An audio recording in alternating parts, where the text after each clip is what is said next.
আসসালামু আলাইকুম ওয়া রাহমাতুল্লাহ। সুপ্রিয় দিনী বন্ধুরা, দিন ও ধর্মের জ্ঞান এই ইসলামিক চ্যানেলটির পক্ষ থেকে জানাই আন্তরিক শুভেচ্ছা। আল্লাহ তাআলা পবিত্র কোরআনের সূরা ইউনূসের ৬২ নং আয়াতে বলেছেন, আলা ইন্না আউলিয়া আল্লাহি লা খাউফুন আলাইহিম ওয়া লা হুম ইয়াহজানুন। অর্থ, সাবধান, নিশ্চয়ই আল্লাহর বন্ধুদের কোনো ভয় নেই এবং তাদের কোনো দুঃখ ভাবনাও নেই। হাদিস শরীফে এসেছে, ইন্না আউলিয়া আল্লাহু লা ইয়ামুতুন বাল ইয়ামতাকিলু মিন দারুল ফানা ইলা দারুল বাকা।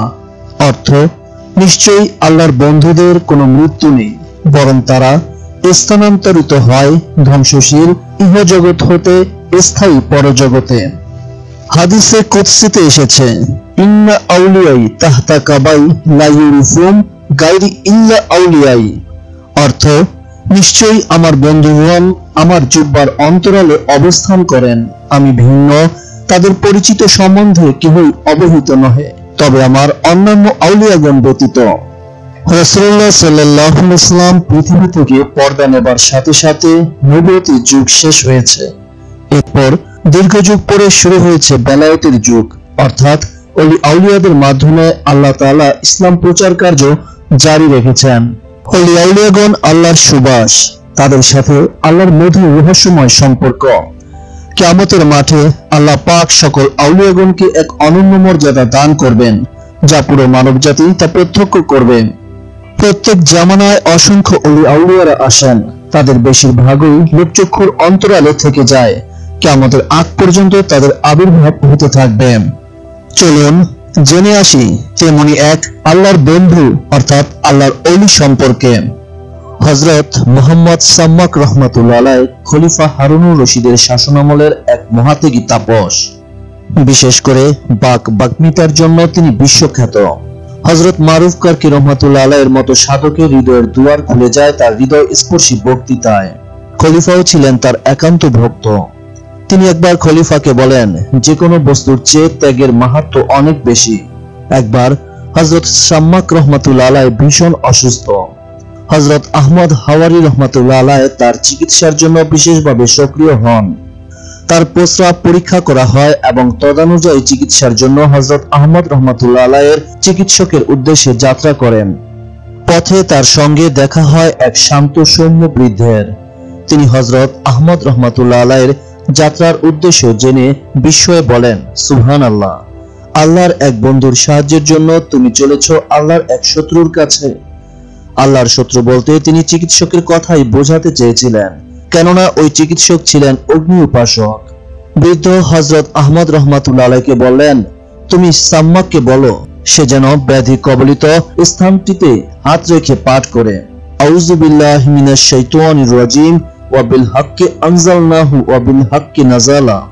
আল্লাহর রহমতে সে সুস্থ হয়ে উঠবে। অতএব বৃদ্ধের উপদেশ শিরোধার্য করে হযরত আহমদ হাওয়ারি রাহমাতুল্লাহ আলাইহি ফিরে এলেন সাম্মাক রাহমাতুল্লাহ আলাইহির কাছে এবং ঘটনাটি বিশদ বিবরণ দিলেন। হযরত সাম্মাক তার নির্দেশ অনুযায়ী তৎক্ষণাৎ উল্লেখিত দোয়াটি পাঠ করে ব্যথার স্থানে ফু দিলেন আর আল্লাহর অসীম দয়ায় সম্পূর্ণ সুস্থ হয়ে উঠলেন। কিন্তু পথিমধ্যে যে সৌম্য দর্শন বৃদ্ধের দেখা হলো তিনি কে? হযরত সাম্মাক রাহমাতুল্লাহ আলাইহি বললেন, তিনি মহাত্মা খাজা খিজির আলাইহিস সালাম।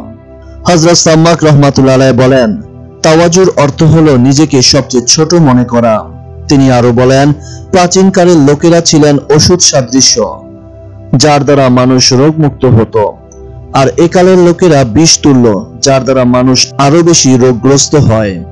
তিনি বলেন, এককালে উপদেশদাতাগণ উপদেশ দান খুব কঠিন কাজ বলে মনে করতেন, যেমন আজকার বিদ্যা অনুযায়ী চর্চা করা কঠিন কাজ বলে মনে করা হয়। এখন যেমন আমলরত আলেমের সংখ্যা খুব নগণ্য, তেমনি তখন উপদেশদাতাগণের সংখ্যাও ছিল খুব স্বল্প। কথিত আছে, হযরত সাম্মাক রাহমাতুল্লাহ আলাইহি চিরকুমার ছিলেন। বিবাহের প্রতি তার অনীহার কারণ হিসেবে তিনি বলেন, আমি দুটি শয়তানের মোকাবেলা করতে সক্ষম নই। আমার নিজের সঙ্গে এক শয়তান ও স্ত্রীর সঙ্গে আরেক শয়তান। এই দুই শয়তান যদি একত্র হয় তাহলে আমার অবস্থা কি দাঁড়াবে? মৃত্যুর পূর্বে তিনি আল্লাহর দরবারে মোনাজাত করেন, হে প্রভু, আপনি ভালো করেই জানেন আমি যখন পাপের কাজে লিপ্ত ছিলাম তখনও আমি আমার বন্ধুবর্গ ও ভক্তবৃন্দকে ভালোবাসতাম। শ্রদ্ধা ভক্তি করতাম। আপনি আপনার এই অধম বান্দার সেই ভালোবাসা আর ভক্তি শ্রদ্ধাকে তার মাগফিরাতের কারণ স্বরূপ গণ্য করুন। তার মৃত্যুর পর এক ব্যক্তি তাকে স্বপ্নে দেখেন। তাকে জিজ্ঞেস করা হয়, আল্লাহর দরবারে আপনি কিরূপ ব্যবহার লাভ করলেন? তিনি বললেন, আল্লাহ আমাকে ক্ষমা করেছেন এবং উত্তম আচরণই প্রদর্শন করেছেন। তবে দাম্পত্য জীবনের তথা সন্তান সন্ততির ঝামেলা ও ব্যতিব্যস্ততার যে পৃথক মহিমা, আমি তা থেকে বঞ্চিত। আউলিয়ারা আল্লাহর বন্ধু। তাদেরকে অসম্মান করা, অশ্রদ্ধা করা এবং তাদের সম্পর্কে খারাপ ধারণা রাখা ঈমানকে সুনিশ্চিতভাবে নষ্ট করে দেয়। আল্লাহর সাথে যাদের বন্ধুত্ব, তাদের সম্পর্কে খারাপ ধারণা রাখলে মহান রবের অসন্তুষ্টি ও রোষের কোপানলে পড়তে হয়। তাই আউলিয়াদের প্রতি মহব্বত, শ্রদ্ধা, আদর, ভক্তি সহকারে সম্মান জানানো উচিত। আউলিয়াদের সম্পর্কে খারাপ ধারণা রাখা, খারাপ কথা বলা, তাদেরকে অবিশ্বাস করা কিংবা তাদেরকে ছোট করা আল্লাহর সাথে যুদ্ধ ঘোষণা করার শামিল। পক্ষান্তরে আউলিয়াদের সাথে সুসম্পর্ক রাখা, মহব্বত রাখা দুনিয়া ও আখিরাতে উভয়ের জন্যই কল্যাণকর। আল্লাহ আমাদের সবাইকে সঠিক বুঝ দান করুন, আমিন।